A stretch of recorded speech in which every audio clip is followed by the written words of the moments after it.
So of course you're bullish, I'm bullish, but the point is the governor of Texas is bullish. The point is the president of the United States is bullish. The point is people you don't know in places you've never been are bullish. This is extraordinary. And I take a moment to go back to someone that was bullish when none of us were here, when none of us had this information. January 10th, 2009, the network launched technically January 3rd, but it was kind of clicking away by January 9th. And the next day, a certain genius estimates that Bitcoin could be $10 million a coin. And this is so humbling. It took the rest of us 16 years, $2 trillion in order to come to a conclusion that, yeah, this is going to happen. Thank you, Hal.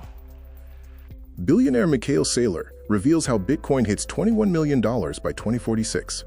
You know, Michael Saylor isn't just predicting Bitcoin's future. He's literally mapping out a complete path to generational wealth. And it's more than just an investment thesis. It's a full-blown philosophy, a whole system of thinking designed to harness what he sees as the most powerful financial force of our lifetime. He has a complete framework for it. And today we're going to break it down piece by piece. And he starts with a bang. Saylor's core prophecy is that a single Bitcoin will be worth $21 million within 21 years. I mean, just let that sink in for a second. It's an audacious, almost unbelievable claim, and it sets the stage for his entire argument. And that number 21, it is absolutely deliberate. As you're about to see, it's the key that unlocks his entire model. In fact, according to Saylor, 21 is pretty much the only number you need to remember. He forecasts a 21% annual growth rate paired with 21% volatility, all compounding over 2 decades to get to that $21 million price. But look, this isn't just some numerology game. He argues his whole prediction is grounded in a massive seismic shift in power and capital that is happening right now. Inflection point, ignition point, escape velocity. When a nuclear reactor comes online, when the chain reaction starts up, we call that criticality. Bitcoin's reached criticality. The network has come to life. The work's done. The power's flowing. And there's no off switch. Satoshi's fire is now unstoppable, right? The network is unstoppable. Thank you.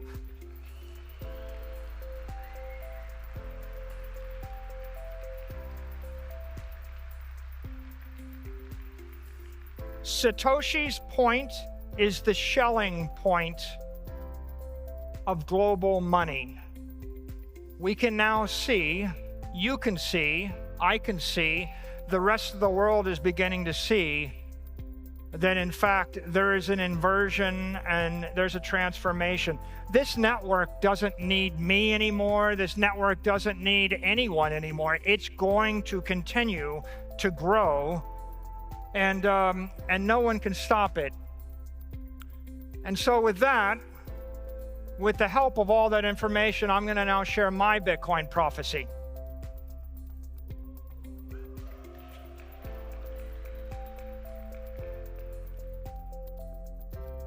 I think we're going to be $21 million in 21 years. It's a very special time in the network, maybe the one time in the history of the network where you look out 21 years and you see 21 million. Specifically, I expect 21 million coins at a $21 million price in 21 years, and people ask, how's the network going to grow? It's going to be growing at 21% in 21 years. The volatility is going to be 21. The only number you need to remember is the number 21.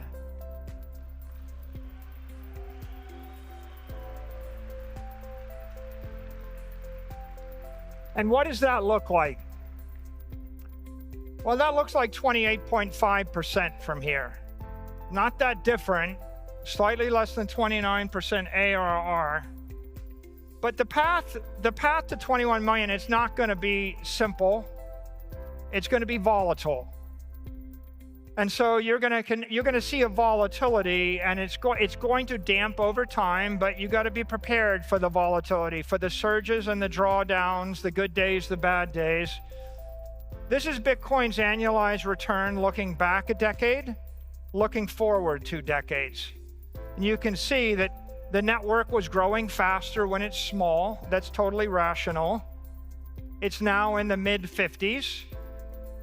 What do I expect? I expect it will continue to grow exponentially, but as it approaches hundreds of trillions of dollars, it will decelerate to the point where it's growing about 21% a year. Now, how does that compare to the S&P? It'll be growing faster.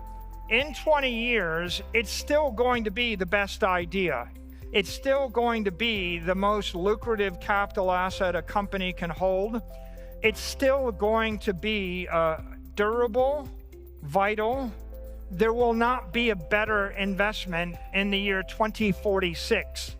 And I think it's very important to understand that Bitcoin's trending toward the performance of the best capital assets in the world, in the conventional world, which are like, Mag 7 digital monopolies mixed into an index. It's trending toward it, but it will never reach it. And it will never perform at that level because it's always going to be better. It's always going to be more useful. It's always going to be less risky. It's always going to have the counterparty risk of a company stripped away. There's never going to be a CEO to subpoena. There's never going to be a labor force. There's never going to be the challenge of a supply chain. It's never going to have a tariff on it. It's going to be pure digital energy, pure economic energy. By then, it will be moving at the speed of light on layer 2s, on layer 3s. It'll be moving 10 million times a second. It'll be trading between billions and billions of nodes and billions of other nodes. There's going to be nothing else to compete with it. It will be the most valuable thing, performing the best. You're not going to want to sell it in 21 years. You're just going to wish that you had acquired more of it. And here's the volatility. Looking back, volatility. Okay, it's 80, 90 vol, 100 vol. Today it's the mid-50s, the mid-40s. What do I expect? Well, this is kind of very straightforward. The volatility is going to also dampen as the asset class grows, as the structure matures. As the options markets come on, when the banks embrace Bitcoin and they'll give you a loan, the volatility will damp. When it's fully banked, when it's fully optioned, when the mainstream investors are invested in it, the volatility will damp. But the volatility of the S&P is the VIX, it's 16. Bitcoin's going to be 21. Bitcoin's always going to be more volatile because it's more useful, because it's more pure.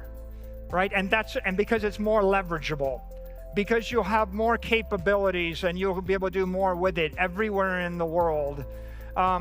It will be raw economic energy, and that's okay. Volatility is vitality. So now you have a future, $21 million, 21 ARR, 21 vol. This is the important part of the presentation. What will you do?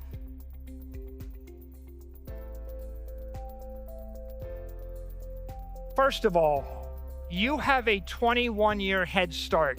You know something 99.8% of the capital in the world does not yet know, right? You know that this thing is unstoppable. You know that everybody needs it, and very few people understand it. That's the most valuable information in the world. If I told you Bitcoin was going to 21 million tomorrow, that's not useful. It's too late. I'm giving you something much more valuable. I'm giving you 21 years to leverage that information while everybody else is oblivious, while everybody else is afraid, while everybody else is distracted. You can do something. If you build the right machine, build a money-making machine for yourself. If you build the right machine and you plug it into the Bitcoin network, it will grow stronger every day. It will grow stronger every year. It will compound extraordinary wealth. Extraordinary wealth. And you will change your world. You have a once-in-a-lifetime opportunity to change the destiny of everybody in your bloodline, to change the destiny of your community, everything you hold dear, to change the political course of human history. You can do it. You have the opportunity because you have the most valuable information in the world. And the question is, how are you going to do it? What is your Bitcoin strategy?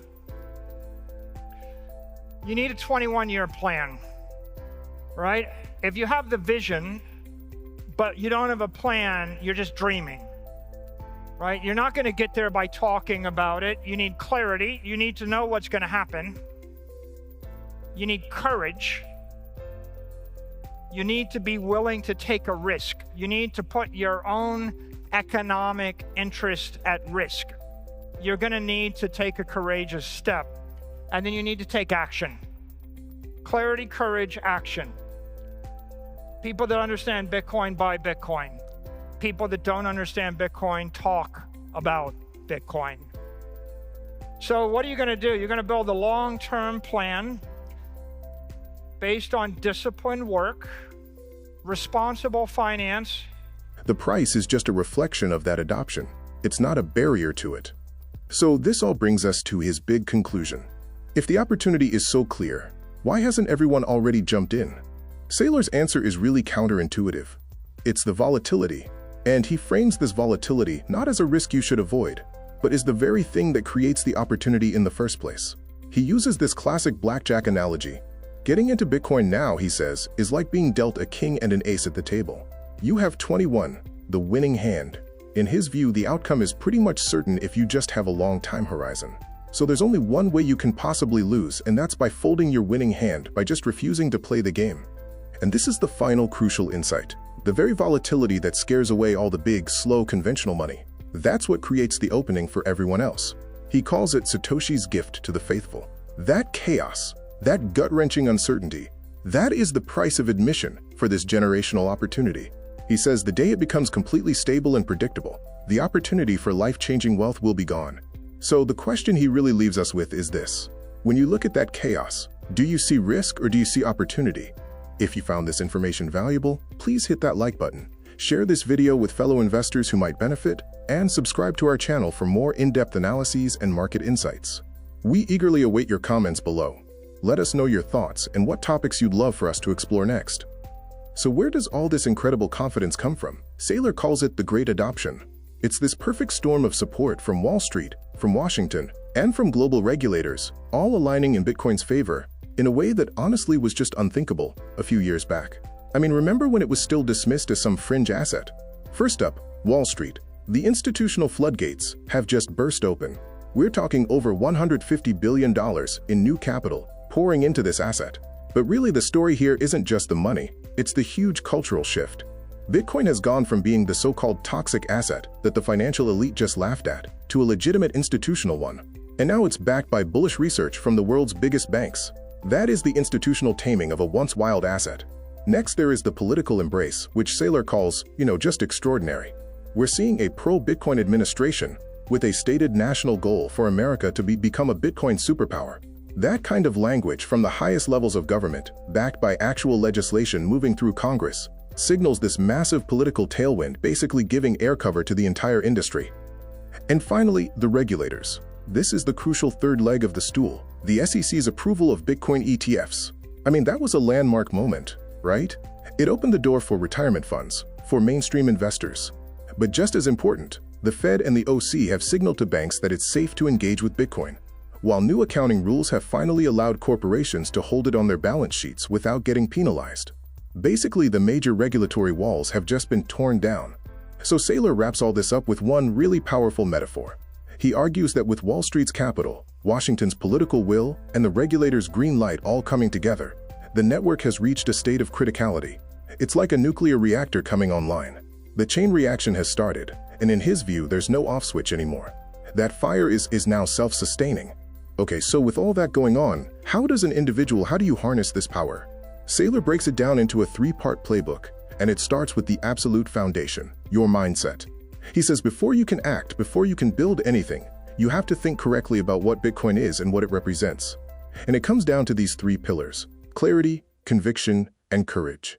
So clarity means seeing Bitcoin not as some stock to trade, but as a perfect form of capital. Think of it like digital property. Then there's conviction. That's the deep belief that it's just fundamentally engineered to grow faster than anything else, especially in a world where currencies are constantly being devalued. And finally, courage. That's the willingness to take what he calls intelligent monetary risk, to actually trade your weaker assets for the stronger one. And like he says, feed the fire. Okay, so once you've got the right mindset, we move on to part 2, getting the right tools. Because look, thinking correctly is great, but it's not enough. You have to actually structure your life and your assets to maximize this opportunity. A powerful mindset without the right tools, that's just a dream. And here his advice gets really, really modern. The 3 key tools are cooperation, capability, and corporation. Cooperation means getting your entire family on board for generational wealth. Corporation means using a legal entity for all its advantages in raising capital. But it's that second one, capability, powered by AI, that Saylor believes is an absolute game changer for the average person. Saylor argues that AI is the great equalizer. I mean, think about it. Just a few years ago, if you wanted to figure out complex strategies for trust or tax efficiency, you needed a whole team of expensive lawyers and months of work. Now, anyone can just ask an AI to devise a plan, get what he calls a 95% solution in minutes, and then you take that almost perfect plan to human experts just to finalize it. It's huge. It effectively democratizes the tools of sophisticated financial planning that used to be only for the super rich. All right, so you've got the mindset, you've got the tools. The final piece of the puzzle is the strategy, the different paths you can actually take to acquire Bitcoin and build wealth over these next 21 years. And this is where the stakes become just incredibly clear. Based on Saylor's model, the difference in what could happen is staggering. A standard 60/40ths portfolio, maybe it gets you to $4 million over 21 years. The S&P 500, okay, maybe 6 million. But the second you pivot to a Bitcoin strategy, the numbers just explode. 40 million with simple saving, 190 million with leverage, and get this, over $34 billion with a full business strategy. The takeaway here is undeniable. Your strategy matters a lot. So the baseline strategy, the one that's most accessible for pretty much everyone, is dollar cost averaging, or DCA. It's really simple. You work, you save, and you consistently convert a piece of those savings into Bitcoin over time. This approach is all about discipline, not about being a genius. It takes the stress and emotion out of trying to time the market. You just build your position methodically, piece by piece. So what about those crazier, higher numbers? Well, those more advanced strategies are all about one thing: compressing time. They use financial engineering, things like leverage to borrow capital, or corporate structures to issue equity, all to acquire more Bitcoin sooner. It's a strategic trade-off, right? You're taking on more complexity, more risk for the chance to accelerate that compounding process to get more exposure to the asset earlier in its adoption curve. Okay, but at this point, I know what you're thinking. The most common objection always comes up with the price having already gone up so much. Isn't it just too late to get started? Well, Saylor argues this whole question comes from a fundamental misunderstanding of what Bitcoin actually is. And his answer totally reframes the entire debate. He says people who are speculating, the ones who just see a stock ticker, they think it's too late. But technologists, the people who see a protocol, they know it's never too late. Think about it. Was it too late for Henry Ford to use fire? Is it too late for you to use the internet today? Of course not. Saylor's point is that Bitcoin isn't a stock you're supposed to time. It's a foundational technology that you adopt.